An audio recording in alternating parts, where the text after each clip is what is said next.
¿Cómo están? Buenas tardes a todos. Es un placer tenerlos aquí. Sé que ha sido un día ya Good afternoon, complicado, everyone. muchas I know that it's actividades been académicas. a Sin complicated embargo, day, a lot of academic esta actividad también activities, podrá but ser believe me that amena this para idea, todos. I mean, this activity will Expertos be que very, very good. We'll puntualmente have two very good les experts presentaré, that I will que introduce to estoy you seguro que ustedes eventually, and conocen y I'm sure conocen that you all know bastante them bien. and that you know them very Vamos a well. tener una sesión So we'll bastante have interesante sobre a cáncer very de pulmón. interesting Antes session de empezar on la sesión de cáncer de pulmón, cancer, lung les, les, cancer. les queremos dar una buena noticia. But first, we would El like to día de give you ayer good MSD news. recibió la aprobación de Cofepris Well, del estudio Keynote yesterday, 407. MSD Es un got an estudio, si approval ustedes from the recuerdan, Keynote el estudio study. pembrolizumab, As you know, this terapia is the para pacientes con pembrolizumab carcinoma plus escamoso del tejido abdominal de la chemotherapy niña. Es un for estudio donde the afortunadamente tuve la squamous fortuna de participar de non-small manera cell formal. lung Y aquí nos cancer. ayudó su principal, And Hugo I'm not Barrios, the un only mexicano que Mexican tuvimos la center, but I fortuna de was able participar. to Es un estudio participate in this. This was desde mi punto de vista se trial that, from my posiciona point of como el view, estándar de is positioned tratamiento as one of the que treatment standards pudiera eventualmente ser standards of discutible, treatment, repito, although this may desde be mi punto a de little bit vista. arguable, but Y this is just from pues my eso, personal point eso of nos view. abre And la this really ventaja y la opens up posibilidad de the poder tratar possibility de mejor for forma a nuestros eventually pacientes y ahora treating con better una our aprobación patients adecuada y oportuna. with Recordemos the right rapidísimo, approval nada más from que Keynote COFEPRIS. 407 es un Let's estudio remember that Keynote hecho específicamente en 407 is pacientes con specifically done carcinoma escamoso for del pulmón patients y es un with estudio que realiza squamous a los pacientes a non-cell recibir un tratamiento de quimioterapia que era aceptado para que non-small Taxol, cell lung paclitaxel más cancer, and it carboplatin was with comparado contra la misma paclitaxel and quimioterapia carboplatin más compared with pembrolizumab. El chemotherapy plus estudio pembrolizumab. afortunadamente fue And the un study, estudio fortunately, positivo was con una positive mejoría with an improvement, se demostró una and mejoría it en la proved actually an supervivencia y de improvement in progresión y the también hubo progression una mejoría en free la survival, and there supervivencia was además, de also tal forma an que improvement in the afortunadamente overall después de tanto survival. So tiempo de haber estado fortunately, after esperando so esta many aprobación, times of waiting for this lamentablemente approval, esperando as we have muchas been otras, hoy ya expecting tenemos many la others, aprobación del nowadays Keynote we have the 407 y por lo approval of the tanto Keynote ya podemos 407, utilizar un and therefore tratamiento we can de use inmunoterapia más um, quimioterapia en los pacientes con a treatment carcinoma of escamoso como un chemotherapy tratamiento de primer año. for Bien, ¿por qué es squamous importante hablar en general? Y ustedes non-small saben lung perfectamente que el cell cáncer de cancer. pulmón So why is this important? es Because un you tumor know that non-small cell lung que cancer está liderando, is a tumor that is afortunadamente, está actually liderando la investigación leading tanto en research terapias both suicidas for como en terapias targeted therapies, but also for inmunooncología. Y tiene mucho que ver con la immuno-oncological importancia de therapies, and tratar it el cáncer has de to pulmón. do with the Ya al importance ser of lung el cancer. cáncer más This may frecuente, be probably the el más most mortal del mundo, lethal pues eso por cancer in the supuesto world. tiene And que obviously, tenemos que combatir e we investigar need to mucho sobre fight cómo and do a lot combatir of research on a how to esta fight lamentable enfermedad. this Sin embargo, unfortunate bueno, pues sabemos que hemos disease. avanzado en el curso Although del we tiempo. know Creo that que el we have made futuro, some si bien progress a long estamos en time, una we época donde know that tenemos una it's gran true bonanza that de estudios, una even gran though we may bonanza de have a lot investigación, of muchos studies estudios and positivos, research, there are a y lot of eso positive siempre es estimulante studies, porque and it's además always siempre stimulant nos lleva because a mejores discusiones, that más always discusiones, leads y to además more es muy interesante discussions, y a and mí me it's gusta always mucho very interesting. And especializarme I sobre really esta like to carrera que specialize in yo this siempre digo neoplasm because I también always hay say veces there are que la misma sometimes evidencia nos va that callando la evidence boca, es itself decir, a actually veces yo doy makes us remain quiet. Sometimes una opinión I que give 6 an meses después opinion sale el that six estudio months donde me dice que after estoy we en lo have correcto o a study estoy telling me that equivocado I'm y eso either al final correct es or wrong. precisamente And una at de the las end of cosas the que day, that más is one me of the gustan en things that I particular like de the la oncología, most es decir, about que podemos oncology because we tener can todo always basarlo en have la evidencia. everything and Ustedes saben base perfectamente que hoy everything estamos on en evidence. el As cáncer you de all pulmón know, es completamente lung un cancer conjunto de is enfermedades a completamente set of diferentes diseases that are completely different entre ellas y amongst themselves, seguramente lo and seguiremos it's viendo very así likely that we will en un continue futuro. seeing this in the Por future. supuesto, los avances Of que nos ha course, the permitido la progress that investigación, we los have avances que had nos ha with permitido research incluso la and the tecnología, progress that la nueva technology has generación, allowed us to los have tratamientos de with new radioterapia más generation technology, especializados, the most etcétera, nos specialized ha permitido radiotherapy y obviamente la visión de treatments have allowed us, de and hacer un also equipo multidisciplinario, sin the duda nos vision ha of having a permitido tener multidisciplinary team mejores has supervivencias en allowed los us to pacientes have better survivals y in patients, and of mejores course, estadísticas better en general, mejor statistics calidad de overall. vida, mejor tasa de respuesta, mejor No, desempeño y ejecución, mejores supervivencias globales. Y hoy es muy importante entender que podemos seguir individualizando y desde mi punto de vista necesitamos seguir individualizando, incluso Para tratamientos de And even inmunología for donde immuno-oncology prácticamente la única treatments, locus where neoplasia practically this is the y only un biomarcador para neoplasm where tomar it's helpful para to tomar have a decisiones como biomarker es in order to make como es el decisions, PDL1, such me as parece que PDL1, podemos and individualizar y apparently we eso es can importante desde mi punto de individualize vista this. And porque that is very al important tener from my mayores personal point of estrategias view, because by cada vez having más diversas nos more permite diverse escoger la strategies, mejor we estrategia can para choose cada the uno de best los strategy pacientes for y each patient. precisamente eso And mis that's colegas exactly what my darán colleagues will en unos momentos. talk about later on. Muchas aprobaciones, muchos So there are estudios a lot of positivos, approvals, a lot estamos of en una positive bonanza de studies, investigación, and estamos we en are in una a very bonanza good del time ataque de of pulmón, no nos research debemos and relajar, no nos podemos tackling lung. relajar, We cannot necesitamos rest seguir in our teniendo laurels. We estos need to keep estudios. having this Pembrolizumab, studies. hoy el cáncer de pulmón Pembrolizumab, tiene un and papel today especial. lung cancer has a Al very final special role. de cuentas At the end of the day, es hoy el único medicamento aprobado. it No is es el único currently the only approved que existe, medication. sin It's not embargo es the el only único one that medicamento exists. aprobado como Nevertheless, it's the monodroga en only one that tratamiento de has been primera approved línea. as Pero recordemos también que monodrug es el for único first-line therapy. But let's remember that en it's also México the only hoy medication aprobado in Mexico that como has been tratamiento approved de also en combinación as a treatment con in quimioterapia combination precisamente with debido a los resultados del chemotherapy due KEYNOTE to the 189 que son results of unos Keynote resultados bastante 189, which are prometedores. very promising results. El futuro se ve So mejor. El the futuro future hoy se looks están really investigando good. una serie de marcadores, Nowadays, de there are a lot of biomarcadores, tanto biomarkers that clínicos are como, being como researched or biológicos, investigated, para both tratar de predecir clinical and cuáles son sus efectos. biomarkers, in order to Lamentablemente no predict hemos this on tenido patients. ahorita Unfortunately, un we haven't resultado really had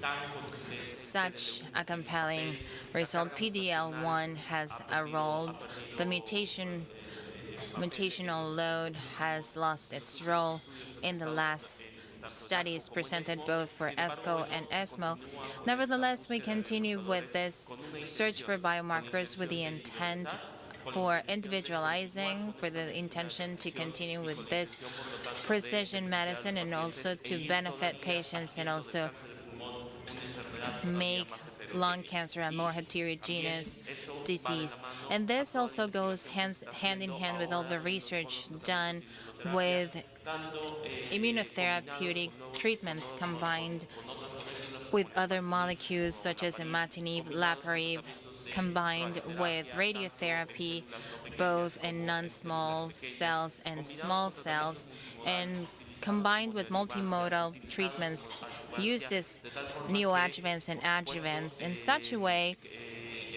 en el that futuro muy cercano in a very todavía close, tendremos, in a very near me parece, future, we will muchas have noticias buenas para nuestros pacientes. lots of good news for our Hasta aquí patients. termino yo y voy a So dejar this is the ahora end of a my los expertos presentation, and now I will give the floor to the darles experts su so opinión that they y can sobre give you todo their que nos opinion, ayuden and a especially discernir for you to help precisamente us cuáles son los to mejores see terapéuticas which que hoy are the tenemos y best cuáles son los therapies that we pacientes have adecuados. and which are Primero the voy a right presentar patients. So first of a all, un I amigo, will a introduce un to one colega, of my doctor colleagues. Luis Corrales, This ustedes is lo Dr. conocen Luis perfectamente Corrales. You bien. perfectly know him. He El is gurú practically the guru de pulmón uh, allá en Costa of Rica. lung Él in hizo su Costa Rica. especialidad He en la did his Universidad de Costa specialty in the Rica, es University doctor of en Costa Rica. He broncoesofagología is precisamente por la a Universidad de Costa physician Rica. Hizo después un fellowship en surgery, and he Montreal did en a fellowship in en oncología Montreal torácica, in obviamente. thoracic oncology. En 2009 And in 2009, se unió en he Costa Rica al Hospital San Juan joined de Dios the como Hospital San Juan de investigador, Dios in Costa Rica as como a médico. Sin researcher embargo, and as a es un physician. médico que tiene He is a broad experience who en has muchos had a estudios. Es un médico que participation in a además lot of nos studies, gusta siempre and this is tenerlo en a nosotros porque es physician un that we buen ser really love humano, to pero have además with es us muy because buen he's a médico really y good además human being, but he's also a very siempre se puede good tener una gran doctor, comunicación con and él we y can nos ha always have a ayudado very good precisamente a abrir communication with esta him, and this comunicación has allowed us to en open up the América Latina y en communication que in Latin América America, Latina nos unamos and for us para to generar get este together placer. Por in Latin favor, America Luis, si to puedes pasar. um, Gracias. continue Perdónenme, with él va a this. presentar Oh, he will inmunoterapia be en primera línea en cáncer presenting de pulmón de células no pequeñas. first Pues line estamos ahora. immunotherapy Muchísimas gracias. in frontline metastatic non-small cell lung cancer. Where are we now?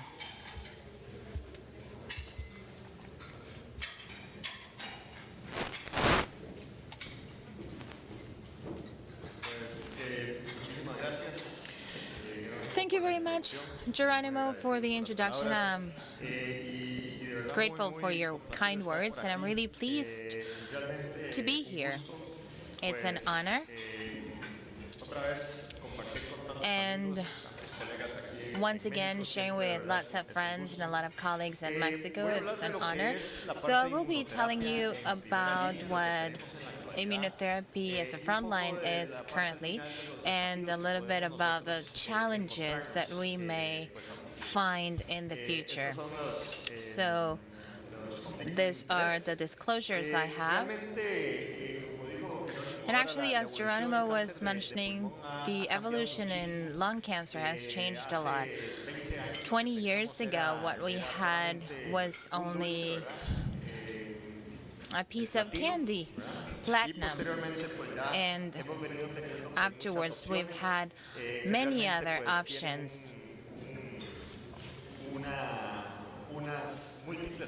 that have multiple treatment options. This is my daughter in Oaxaca, looking at all the candy options she could get when she got here. So this is a little bit of what we are currently seeing nowadays with treatment options and also how to treat lung cancer. We know that these are multiple diseases, as it has been mentioned, and the evolution and what we have in terms of the concept of lung cancer has led to approving tons of drugs, and actually one of the basic things we need to have is the right approach for patients from the beginning in order to provide the best treatment. So evidence as a first line in immunotherapy you have seen already, and you have read all of the evidence that we have, and the idea here is to talk about what these studies are.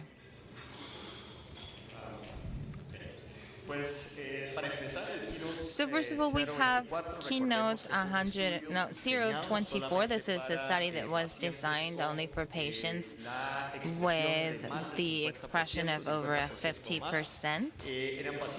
This was patients who have not gotten any type of previous therapy. They all needed to have a very appropriate functional status from 0 to 1, and the primary endpoint, this is the progression-free survival, and we should remember that we had two arms. The first one was getting pembrolizumab at a 200 milligram fixed dose every 3 weeks versus platinum-based chemotherapy that was chosen by the researcher. Let's also remember that in this study, crossover was allowed, where over 50% of patients who progressed to chemotherapy were getting pembrolizumab as a monotherapy at the time of progressing. So with regards to results about the PFS in the first time that it shows, there was a significant difference that was 10.3 versus 6 months, and this generated an approval for this medication as a first line as monotherapy in patients with an expression of at least 50%.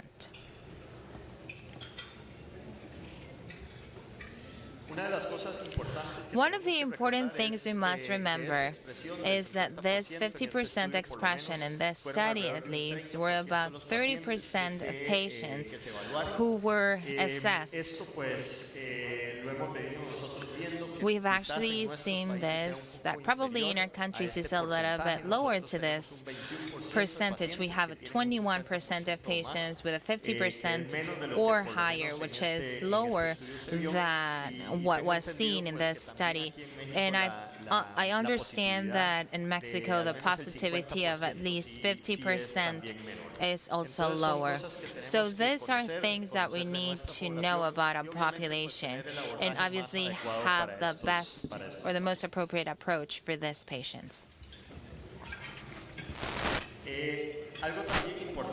Something important to highlight about the studies that we are seeing is that we get to see PFS2 or PFS2 more and more, and this is a concept that we have dealt with, and sometimes we use it mostly to assess the benefit for starting therapy without taking into account the crossover. And I think this is something we will keep seeing, especially in this immunotherapy studies. Therefore, we can see how the first therapy will have a PFS1 when using a second therapy. Combining both of them will have a PFS2, and when patients progress and then die, and the overall survival may be without a treatment, and then this will measure the overall survival. This type of concepts, as I mentioned, are being seen more often in immunotherapy trials, and this is what we have for Keynote 024 PFS2, and this documented a benefit for starting treating patients with monotherapy, where we can see that patients who started with monotherapy, they kept having better results than starting with chemotherapy and later on switching to immunotherapy.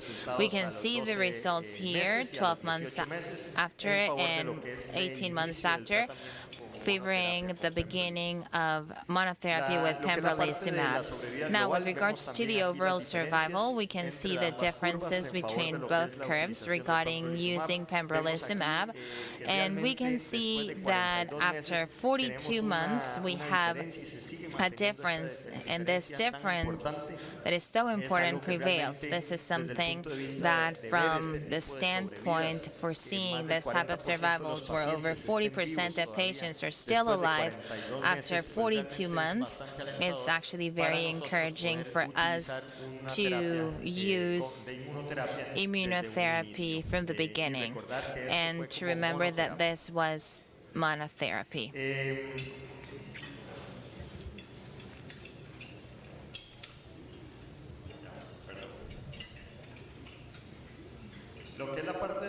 Now, regarding the response rate, we can see that by using only immunotherapy, we can also have very encouraging results. We have 44 versus 27. These were the results that were initially presented, and this was a secondary endpoint for the study. Afterwards, we had the Keynote 042, which was also using pembrolizumab as monotherapy from the beginning. All patients needed to have at least 1% of expression of PD-L1, and when we saw the global survival curves for patients, for all patients, we can see included the crossover of the curves that we started noticing a lot when we saw the initial immunotherapy trials. But when we separated the group of patients between those patients who had over 50% or 50% more, or at least from 1 to 49%, we saw the results of this study were mostly directed by these patients who had a 50% expression, and this confirms the results that we had with the Keynote 024, where those patients who had an expression of these levels and could therefore use immunotherapy such as pembrolizumab as a first line, and this as monotherapy. So I really think that this study confirms the findings of Keynote 024 so that we can have the possibility to treat this type of patients. Now, we also have other types of treatments, such as immunotherapy. We have Checkmate 227, which is a study that really has several parts.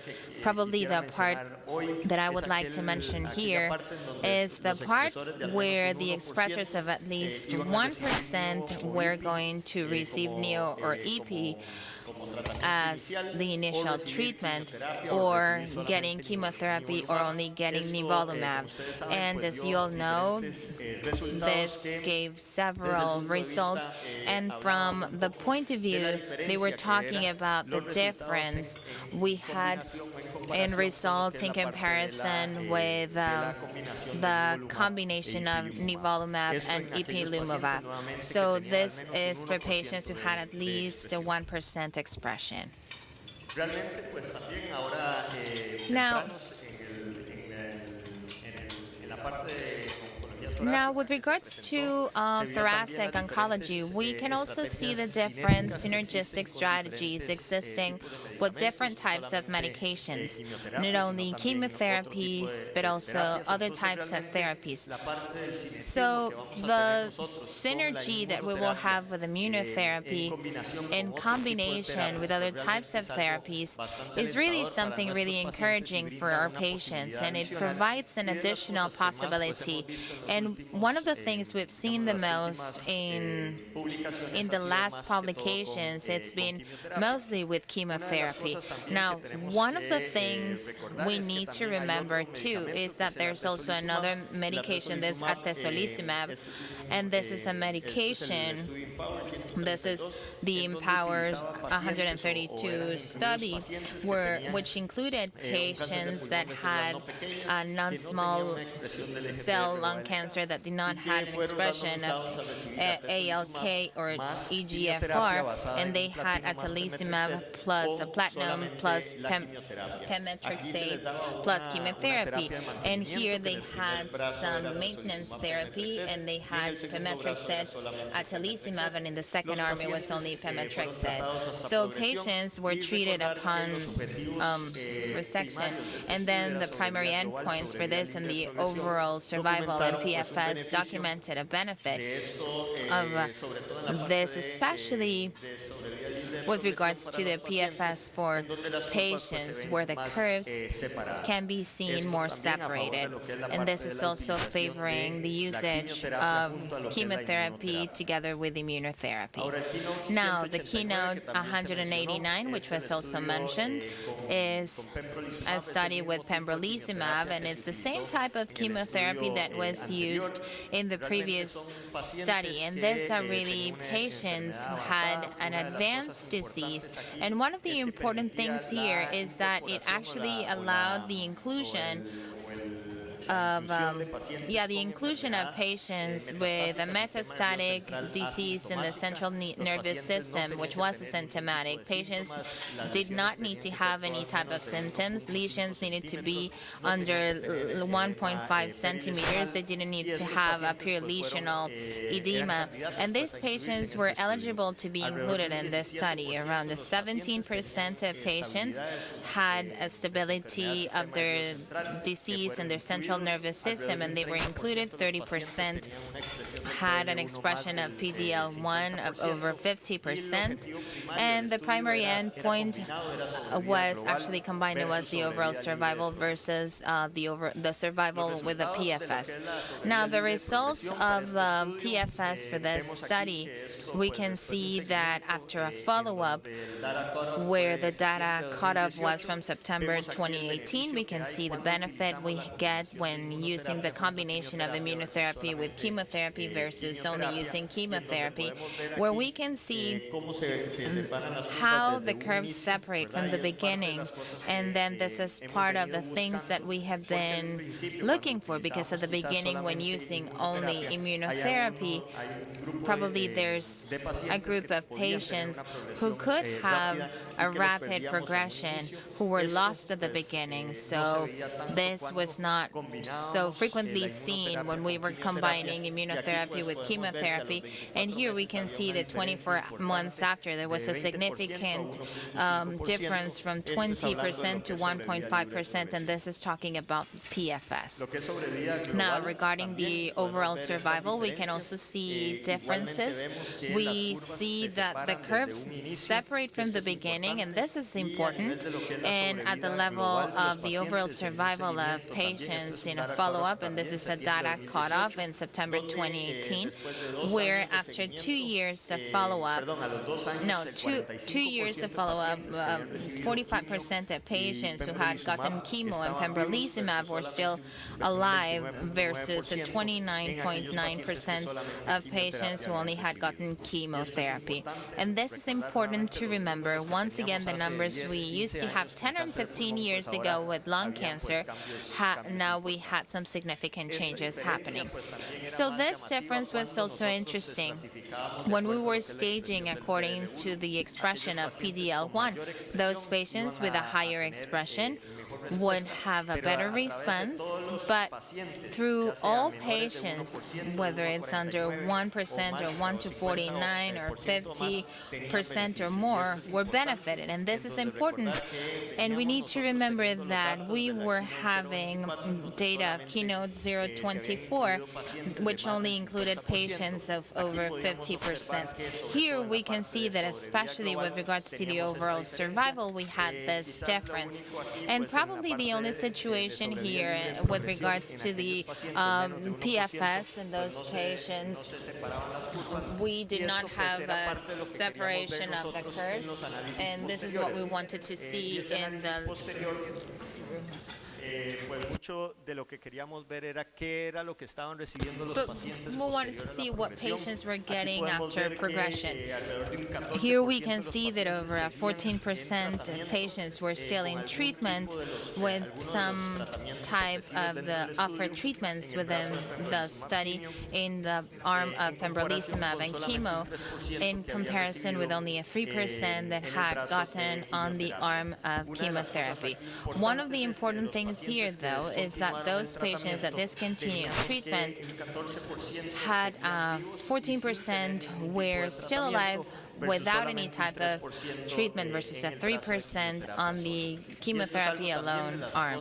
And this is something, or some of the concepts that we started noticing, where we had some patients who had gotten immunotherapy and discontinued it for a certain reason, and they still have a long-term response. And this is also interesting, and it's one of the things that we need to think about in the future, and hopefully we'll be able to identify which are these patients. Now, PFS2, as we mentioned, is about measuring not only to the first progression, but also by using a second therapy and measuring that second progression. And we can see that data for this study documented that those patients who had started chemotherapy plus pembrolizumab had a better result in PFS2 than those patients who have only had chemotherapy alone. And we must remember that most of these patients who got chemo only from the beginning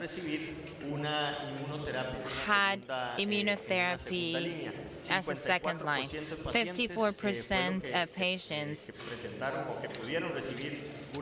were able to get immunotherapy as a second line, and this is important when we need to analyze this type of PFS2 data as well as the overall survival. Now, something that is also interesting about this study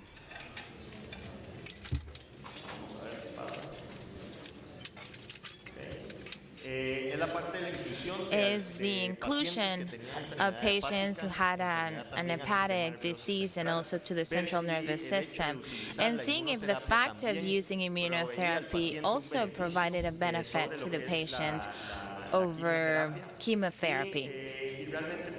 And we can really see there was an important group of patients who had liver metastases, 16% versus 24%, and probably there's a difference of patients in the arm with pembrolizumab and chemotherapy having a disease at the liver level, and at the central nervous system level we saw that we had 17 and 18%.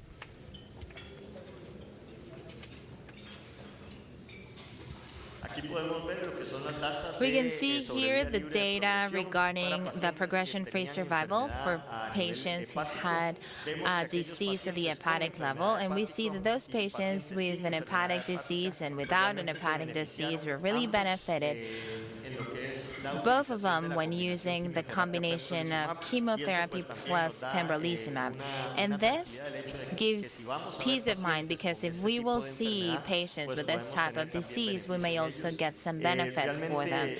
And personally, I don't really see a lot of patients with liver disease, but in some situations we might find some and have some clarity that there's definitely data favoring the usage of the combination.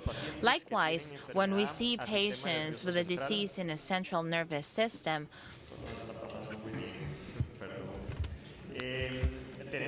we have patients with or without disease in the central nervous system, and we can see a difference between the fact of getting the treatment combination and some patients who have a central nervous system disease who also get a benefit from using pembrolizumab and chemotherapy. And this should also be considered, and this is the progression-free survival. Now, we also have other combinations. The Empower 150 study, we should remember that this is using chemotherapy plus immunotherapy. This is atezolizumab, and this is something that was using 4 drugs, using bevacizumab as part of treatment. We should also remember that there were benefits when comparing the usage of atezolizumab and bevacizumab and chemotherapy when using only bevacizumab with chemotherapy. So these benefits can actually be seen at the curve level.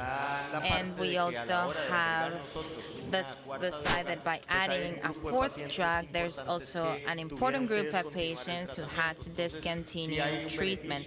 So from the theoretical point of view, there's a benefit in using the synergy between an antiogenic and chemotherapy, and we need to see which are the most appropriate patients to use this on, and also looking at the toxicity when using 4 medications. But these are also concepts that we will have in the future, and we need to learn how to manage and decide which are the most appropriate patients to use this medications on. Now, probably, and just to wrap up, this is an indirect comparison of data from different studies using immunotherapy, whether alone or in combination. And this is also part of the exercise that sometimes we need to do.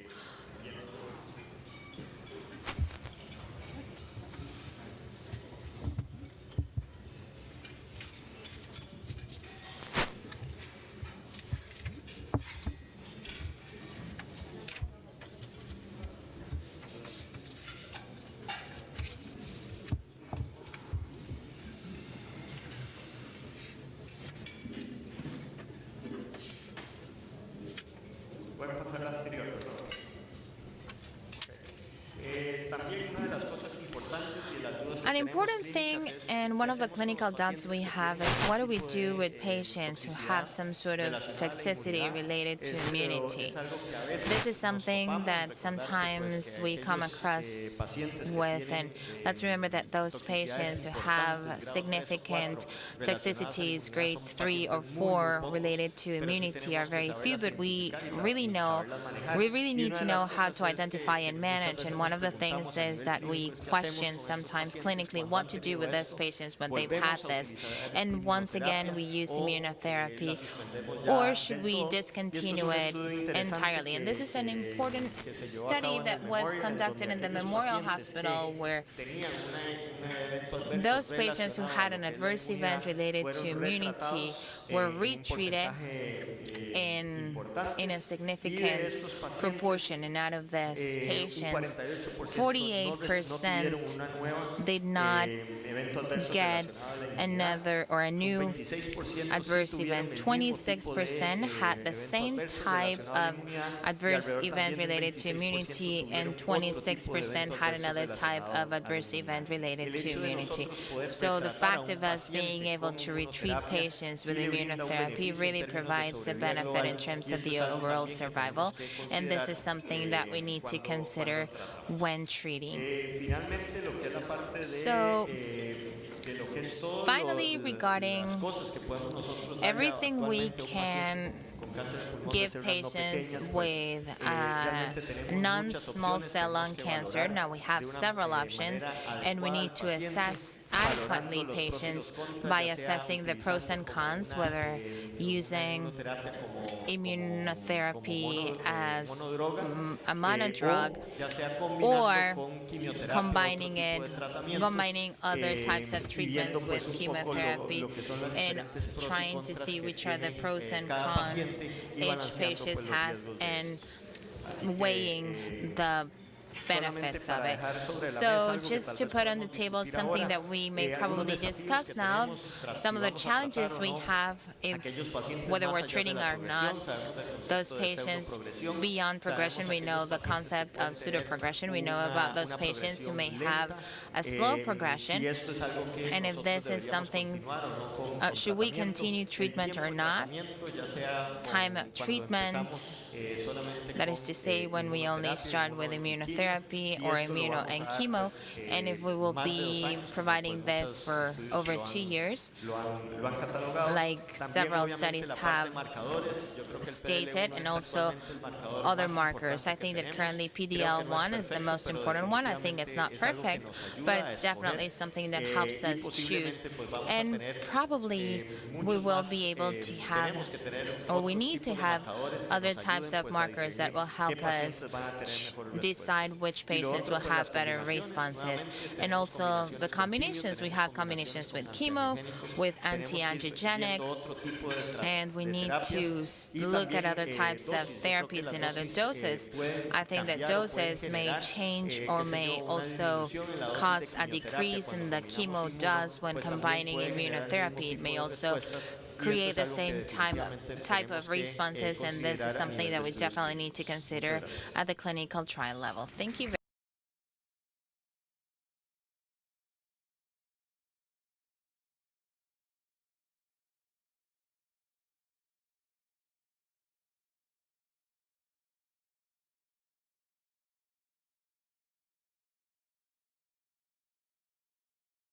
I know that you have questions, and eventually we would like to learn more from Luis.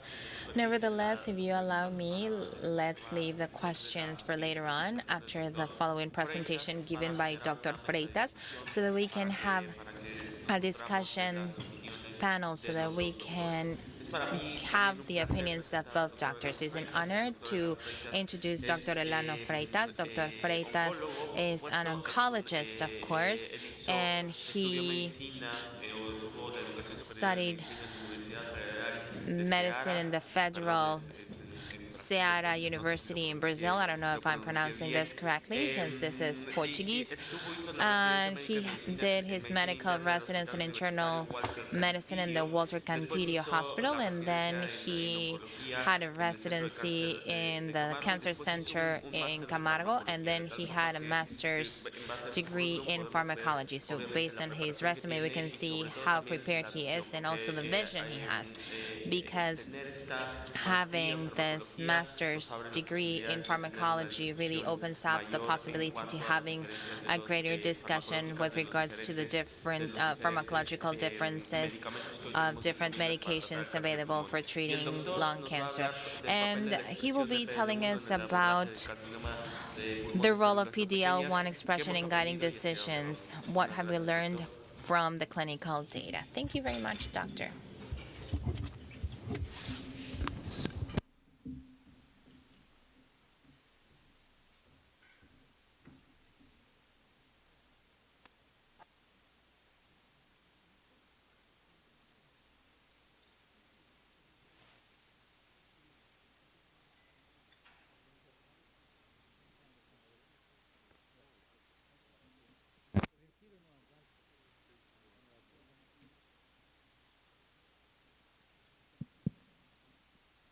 Thank you.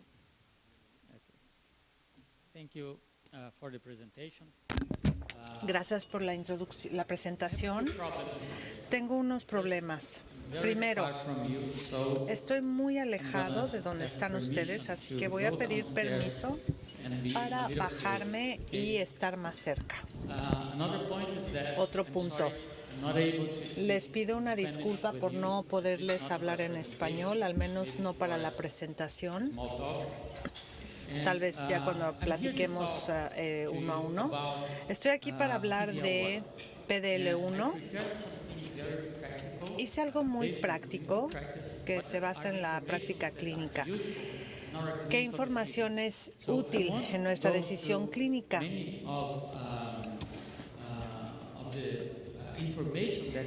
No voy a ver toda la información que tenemos que no se aplica en la práctica clínica hoy en día. Para empezar,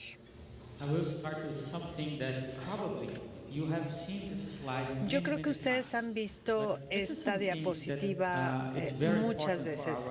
Creo que es algo muy importante para nuestro contexto. Esta es la sinapsis. A ver, espérenme.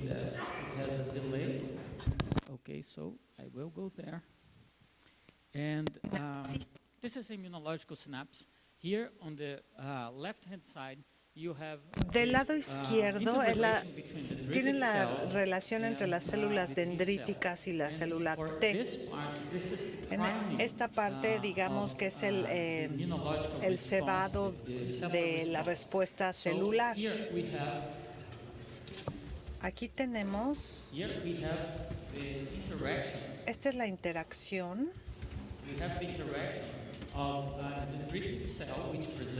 De la célula dendrítica que presenta los antígenos a la célula T. Esto está en los ganglios linfáticos.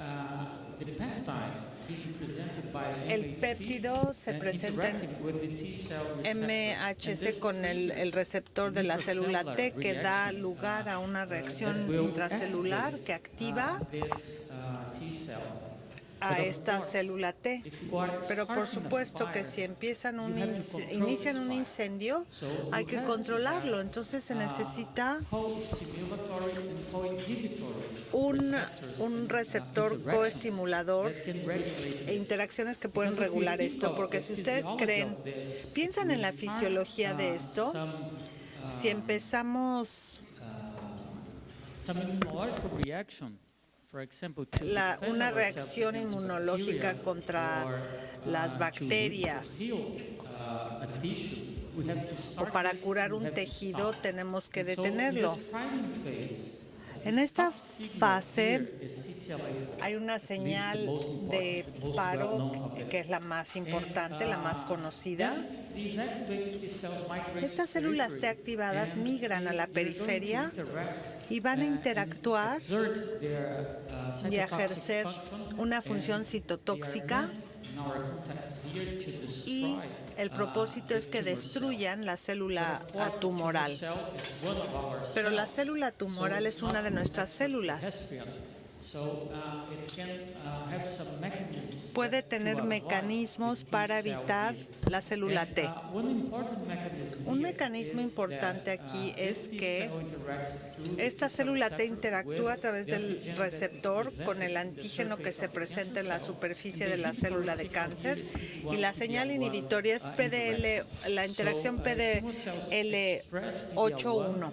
Las células tumorales expresan PDL1 y pueden suspender la función citotóxica de la célula T y generar tolerancia. Por supuesto, sucede algo más respecto a esta interacción, pero esto es lo básico que hay que saber para avanzar con PDL1. La siguiente. The next one.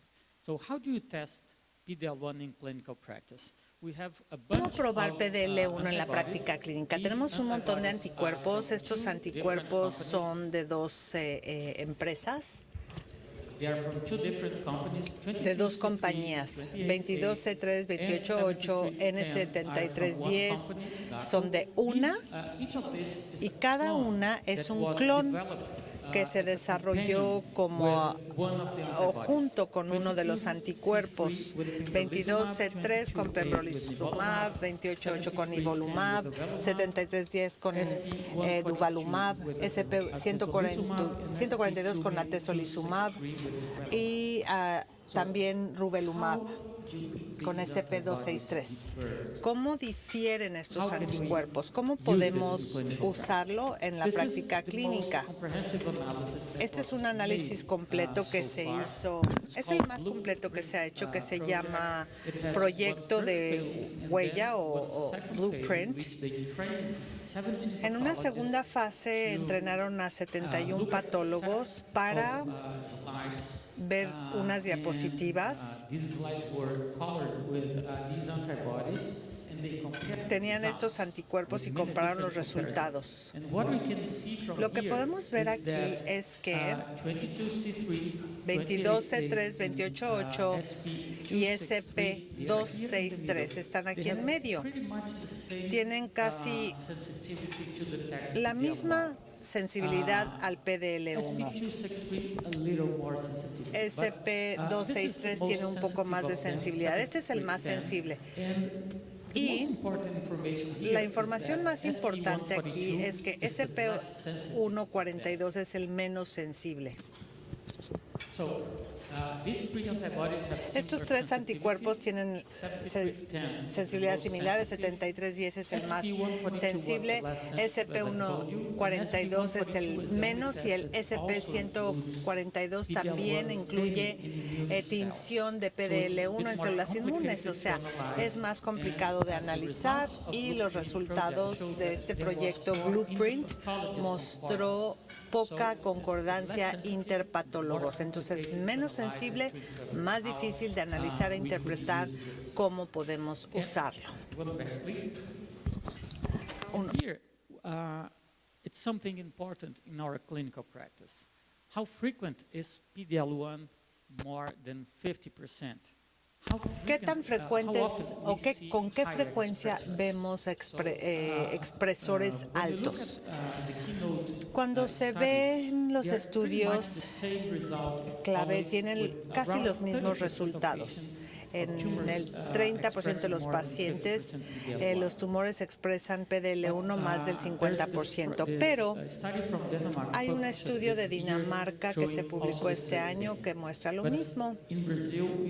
En Brasil solo tenemos el 17% de estos que expresan mucho y supongo que aquí en México es más o menos lo mismo. No sabemos por qué, pero así es. Cuando vemos a la población con cualquier expresión, más de 1% es casi igual. Como el 60% de los pacientes tienen algo de expresión de PDL1. Este es trabajo que se hizo con 23C3, que es la prueba acompañante, no la diagnóstica, sino la prueba con pembrolizumab. ¿Cómo usan esta información? ¿Cómo la usamos en la decisión clínica? Quisiera recordarles que este es nuestro escenario con la quimioterapia. Es la mejor que tenemos. Cisplatino, este es un estudio que se publicó hace 11 años, comparado con un doblete de platino. La sobrevida fue esta. Estos son estudios que probaron solo quimioterapia. No hay que olvidar que con la quimio eso es lo que obtenemos, solo 10 meses de sobrevida media.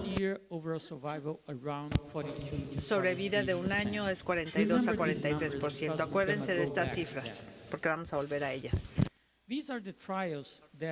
Estos son los estudios que evaluaron la inmunoterapia con anti-PD1 o estrategias anti-PD1 en segunda línea. Todos contra docetaxel, todos positivos excepto el Javelin, que fue un estudio negativo. En la población general tenemos una ganancia como de 2 o 3 meses de sobrevida global. El único estudio que incluyó PDL1 en pacientes positivos, más de 1%, fue el Keynote 10, que aleatorizó pacientes a docetaxel versus 2 dosis de pembrolizumab. Y lo que vimos aquí fue que cuando vieron la población con alta expresión de PDL1, se aumenta la tasa de respuesta de 18 a 30%. El docetaxel o la quimioterapia no se vio influenciada. Por eso, viendo la sobrevida global, se duplica cuando se ven los de expresión alta, de 8 meses con docetaxel a 15 meses con pembrolizumab. Entonces queda claro que PDL1 concentra a los respondedores. PDL1 es útil para escoger pacientes que tienen más probabilidad de responder. Claro, hay pacientes que pueden responder si tienen menos del 50%, pero como biomarcador, eso es lo que muestra aquí, concentra a los respondedores.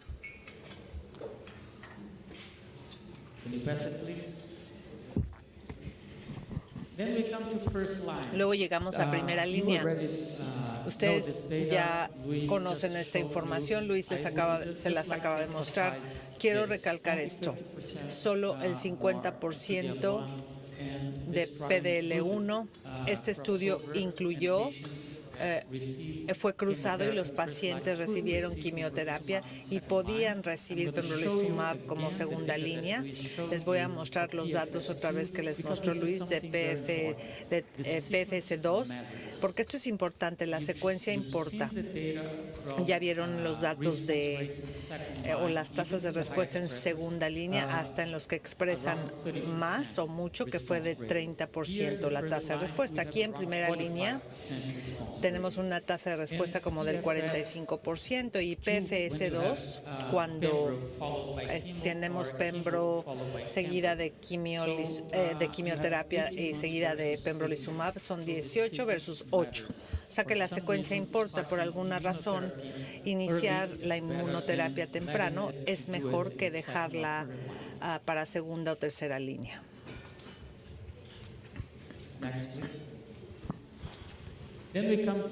Luego llegan a inmunoterapia más quimioterapia.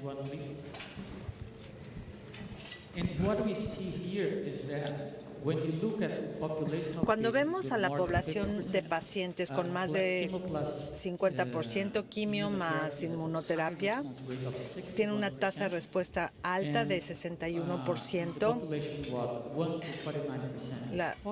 La población de 1 a 48% y 32% en la población de menos de 1%. Quiero que recuerden que más o menos 32% es la tasa de respuesta con quimioterapia. Pensarían, bueno, inmunoterapia más quimioterapia, no hay que aumentar la tasa de respuesta. Hay que ver el brazo control aquí con quimioterapia nada más, 14% de tasa de respuesta. Por alguna razón, estos pacientes con menos de 1% de PDL1 tuvieron tasas de respuesta menores. y la tasa de pembrolizumab duplicó. En mi opinión, esta tasa aumenta en estos 3 subgrupos de pacientes. Y en esta gráfica de bosque, no importa qué expresión de PDL1 haya, resulta favorable la combinación de quimioterapia más pembrolizumab. Entonces,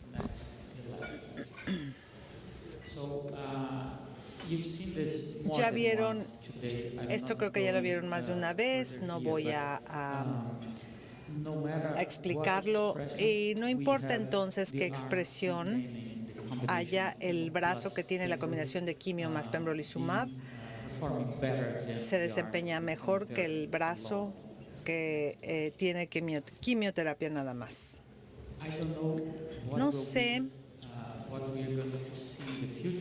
sé qué vamos a ver en un futuro con estos resultados porque no tenemos suficiente seguimiento. Si ven aquí, hay mucha detección aquí. Sabemos que a la larga estos pacientes tienen una sobrevida media de 28 meses y 13 a 14 meses con quimioterapia. Y aquí no tenemos lo que pasará a la larga. Así que no sabemos para los pacientes que tienen más del 50% de expresión de PDL1 si hay que darles a todos solo pembrolizumab o solo algunos, quimio más pembrolizumab. Claro que los pacientes no quieren recibir quimioterapia, pero estoy seguro que algunos de ellos no van a responder. Yo tengo pacientes personalmente que responden aunque tengan alta expresión de PDL1. Vamos a la última parte de esta presentación con unos casos clínicos. Son 3. Uno con PDL1 más de 60% y uno con expresión de PDL1 de 1,49% y otro con expresión de menos de 1% de PDL1. El primer caso que les voy a presentar es un masculino de 73, fumador previo con adenocarcinoma estadio 4, hueso y ganglios. Por cierto, los 3 casos tenían KRAS mutado. Este paciente tuvo 60% de PDL1 y aquí podemos ver una masa de ganglios linfáticos supraclaviculares y la masa pulmonar aquí. El paciente fue tratado en el 2018. Solo se había publicado el Keynote, no el 189. Entonces, después de 3 ciclos, lo que vimos fue esta muy buena respuesta. Este paciente tiene controlada la enfermedad, pero se neumonizó y le suspendimos el tratamiento, le dimos esteroides. Fue neumonitis grado 2 y le volvimos a dar la dosis y tuvo la reactivación de la neumonitis y ahora está bajo observación sin tratamiento y con control de la enfermedad. El segundo caso es una mujer de 71 años, exfumadora con adenocarcinoma estadio 4, con una expresión del 10% de PDL1. La diagnosticaron en enero del año pasado.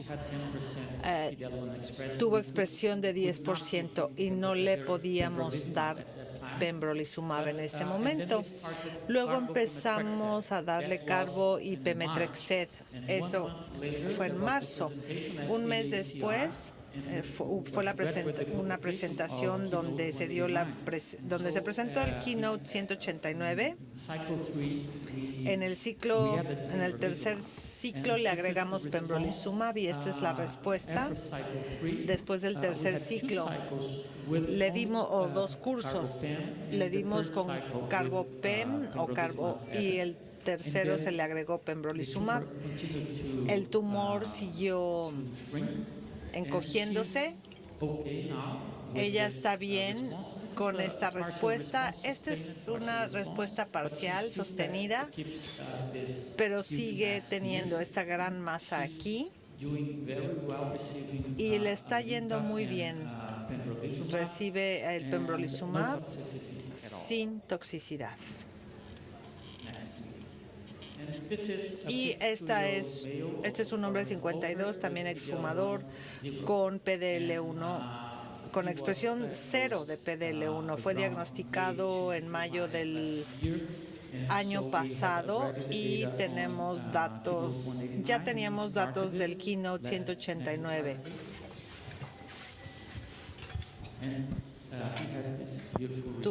Tuvo esta muy buena respuesta. Bien. Este paciente recibió el tratamiento, también tuvo toxicidad y tuvo que suspender el tratamiento a principios de este año, en enero. Siguiente. ¿Qué mensajes hay que recordar? El PDL1 no es un biomarcador perfecto, pero puede ayudarnos a guiar nuestra decisión de tratamiento en la práctica clínica. Actualmente, en mi opinión, el PDL1 puede usarse para escoger el tipo de tratamiento en primera línea. Por ejemplo, pembrolizumab como monoterapia o pembrolizumab y quimio. Esto puede ser para los pacientes con cáncer escamoso o no escamoso, porque si el tumor tiene más de 50% expresión de PDL1, si pueden darle quimioterapia al paciente. Estoy seguro que a los pacientes les encantará, o a lo mejor nunca va a recibir quimioterapia en su vida. El paciente no debe recibir quimioterapia como primera línea, nada más, a menos que tenga un padecimiento autoinmune que esté en donde esté contraindicado. Todo esto en el contexto de no tener, por supuesto, adicción al oncogen. En mi opinión, no hay razón por la que solo debamos ofrecer quimioterapia a menos que esté contraindicada la inmunoterapia.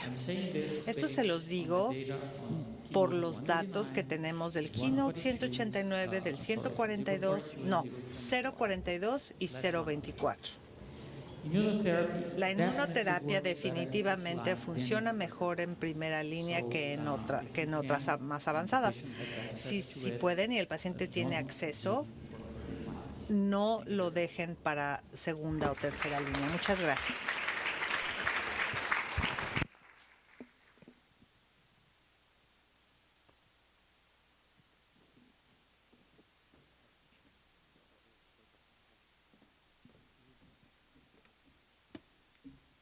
Muchísimas gracias, doctor Freitas, por la presentación. Thank you, Dr. Freitas, for the presentation. Aprovechemos que los tenemos aquí a los expertos. Okay. ¿Quiere hacer alguna pregunta? Would anyone like to ask a question? Can you please pass a microphone to the doctor?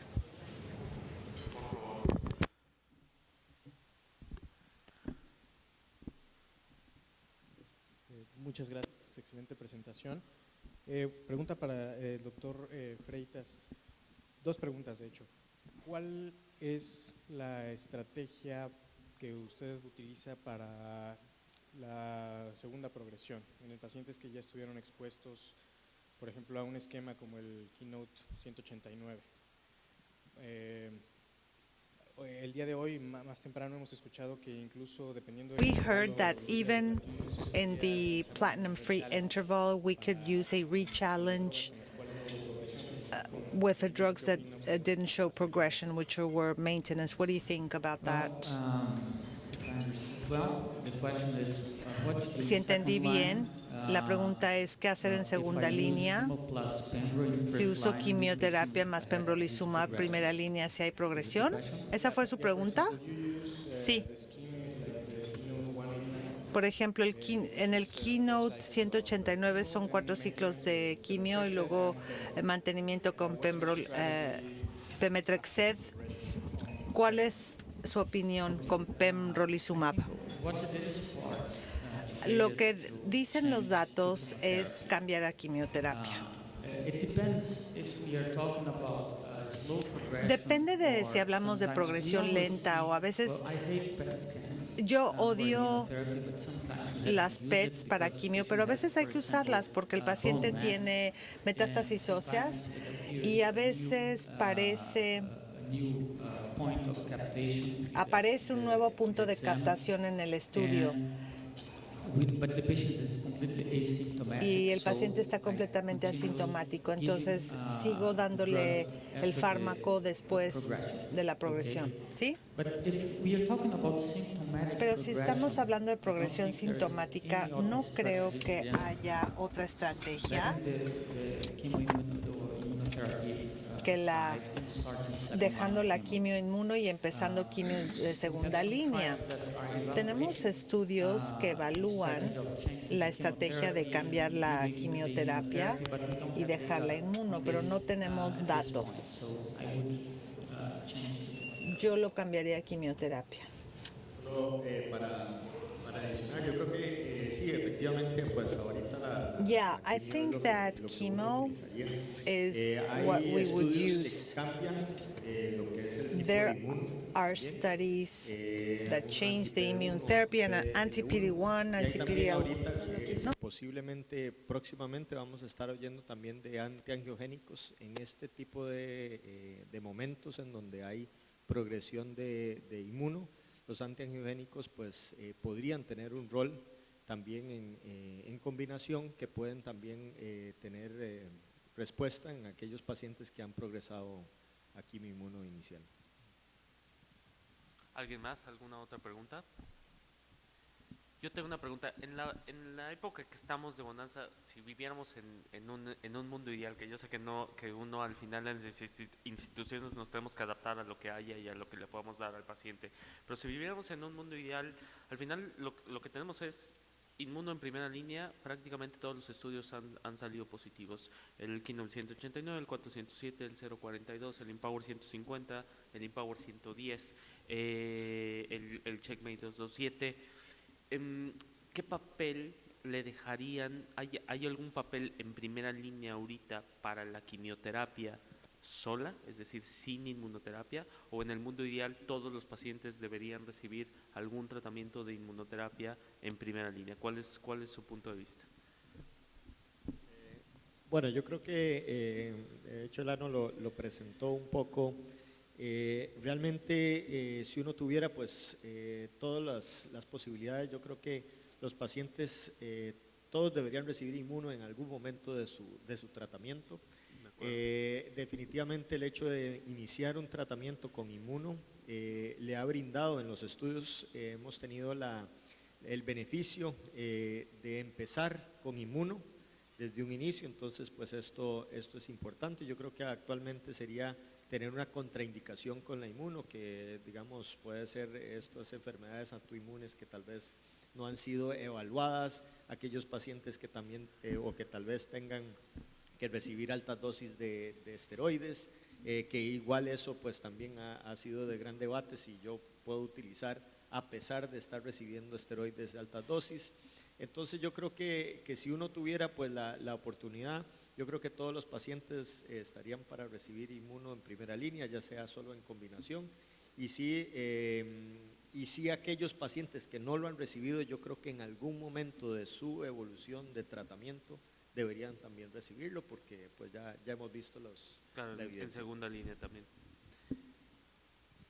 Well, I think I addressed this. I think Creo like que this, como first line, en primera línea no tenemos adicción a oncogenes, entonces vamos a inmunoterapia ya sola o con quimio, dependiendo de la expresión de PDL1. Si estamos hablando de pacientes que tienen más de 50% de expresión de PDL1, yo hablaría con el paciente de estas estrategias. Prefiero empezar con quimio más pembrolizumab, especialmente en pacientes que tienen un buen estado funcional, pero por supuesto si el paciente no se siente bien o no quiere recibir quimioterapia, solo le doy pembrolizumab. Any questions? Please, Julio. Como bien dice Jerónimo, las combinaciones As Jerónimo said, I think combinations. ¿Tendrán algún perfil de paciente para escoger alguno de los combos en particular? Yo sé que no hay estudios cara a cara, pero ¿perfilarían algún paciente para algún combo en particular? ¿Y qué papel ven del TMB en primera línea como para también seleccionar para un combo de inmuno?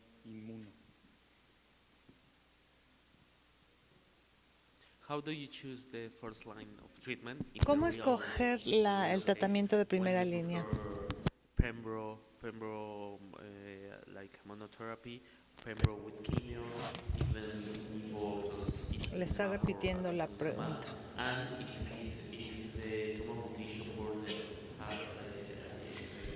is a key or it's necessary to define which patient have better response. Muchas preguntas. Respecto a TMB, no creo que podamos usarlo en la práctica clínica. Tumores con TMB alto pueden responder bien, pero hay muchos problemas y los estudios no respaldan el uso de TMB en la práctica clínica. Tengo una paciente a quien le empecé a dar inmunoterapia en segunda línea y le hice estudios completos. El TMB fue 42. El paciente ya estaba recibiendo inmunoterapia y es PDL1 negativo y se estaba beneficiando cuando llegaron las pruebas. Le dije, bueno, a lo mejor debes estar contento porque tu TMB está muy alto, está en 42. Pero yo tomé la decisión, no fue por esto, así que no sé. No le haría al paciente pagar un estudio que yo no usaría para tomar una decisión clínica, ¿no?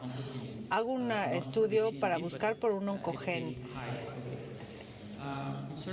Respecto a cómo decido escoger monoterapia con pembrolizumab o quimio más pembro, bueno, estos datos no los tenemos todavía. Yo preferiría en un mundo ideal no usar quimioterapia, pero he visto pacientes que tienen una expresión alta de PDL1 que no respondieron con pembrolizumab solo. No sé por qué. No sé por qué, simple y sencillamente. En la práctica clínica no puedo mantener el pembrolizumab e iniciar la quimio. Esto se está estudiando en varios estudios clínicos por el momento. Entonces, por esta razón, yo preferiría empezar con quimio más pembrolizumab si el paciente pues es apto, ¿no? Y si está de acuerdo, porque si no, lo inicio con pembrolizumab nada más. No, yo creo que el I think TMV buscaba ser un marcador o por lo menos would adicionar be un marcador like an porque, additional marker. por los últimos datos I de este think año, because of the bajó, pues, su data calidad this year, como the marcador. quality as a En nuestros marker países, pues, decreased. In es our muy countries, difícil it's tener very TMB, difficult to entonces have yo creo que eso TMV. también So I le think resta puntos. that, Y yo creo que pues is a también no tenemos disadvantage. todavía And I don't ese think we nivel have. de cuándo yo voy a considerar un TMB alto o no. Hay estudios de 10, hay estudios de 16, etcétera. Entonces, nos puede ayudar, pero yo creo que ahorita el marcador más importante va a ser PDL1. Y nuevamente, ojalá que tengamos a futuro otros marcadores para valorar respuestas con inmuno. Gracias. ¿Alguien más? ¿Alguna última pregunta? Acá. ¿Dónde, perdón? Ángel, por favor. Recientemente en el Mundial de Pulmón presentaron las mutaciones que predecían poca respuesta a la inmunoterapia. Creo que eran del estudio de Durvalumab o algo, STK11 y alguna otra. Debemos de buscarlas ahora. ¿Y qué pasa si un paciente tiene estas mutaciones? ¿No le debes de dar inmunoterapia o la usarías la inmunoterapia a pesar de estos resultados? No sé cuál sea su opinión. Yo creo que nos brinda una ventana enorme. O sea, yo creo que sí es algo que hay que explorar definitivamente. Sabemos que nuevamente el biomarcador que tenemos PDL1 no es perfecto, pero nos ayuda, pero hay otras cosas adicionales ahí que tenemos, yo creo que dar tiempo para ver esto. Yo creo que en la actualidad no hay ninguna data que nos haga a nosotros tener la obligación de hacer eso, pero dentro de lo que es la parte de investigación, creo que es algo fundamental que tenemos que hacer.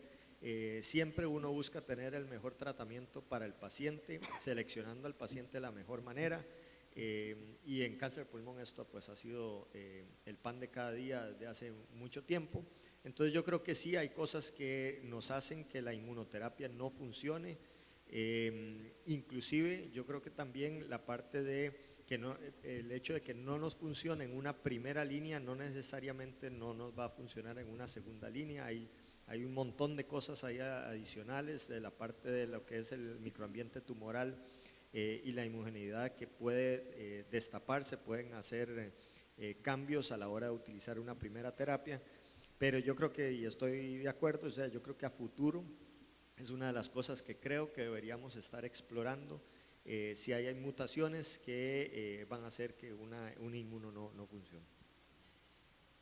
En México algunos tenemos las posibilidades, en algunos pacientes, muy pocos pacientes, de hacer Foundation Medicine y de hacer secuenciación de nueva generación, y de ahí seguramente se deriva la pregunta de Ángel.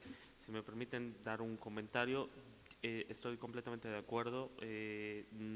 No me parece que los datos de KEP1 de STK11 sean ahorita suficientes como para no recomendar un tratamiento de inmunoterapia. Probablemente yo lo que haría, no he tenido ningún paciente que me salgan esas mutaciones específicas que al final son biomarcadores o parecieran ser biomarcadores negativos de la inmunoterapia. Yo lo que haría en este momento, porque al final son estudios retrospectivos, o más bien son análisis retrospectivos de estudios prospectivos, yo lo que haría es probablemente en aquel paciente que saliera con ese tipo de mutación, no le daría un tratamiento de inmunoterapia monodroga, pero no le quitaría el beneficio de dar un tratamiento combinado de inmunoterapia más quimioterapia. Es decir, me parece que para ser ahorita contundentes y decir no se benefician esos pacientes de la inmunoterapia, me parece que sería precipitado. Pero bueno, por obvias razones tampoco me atrevería a darle un tratamiento de inmunoterapia monodroga. No sé si estén de acuerdo. Perfecto, pues por razones de tiempo, yo sé que tenemos aquí a los expertos, pero por razones de tiempo y por el retraso que hubo en la conferencia magistral, cerramos este simposio.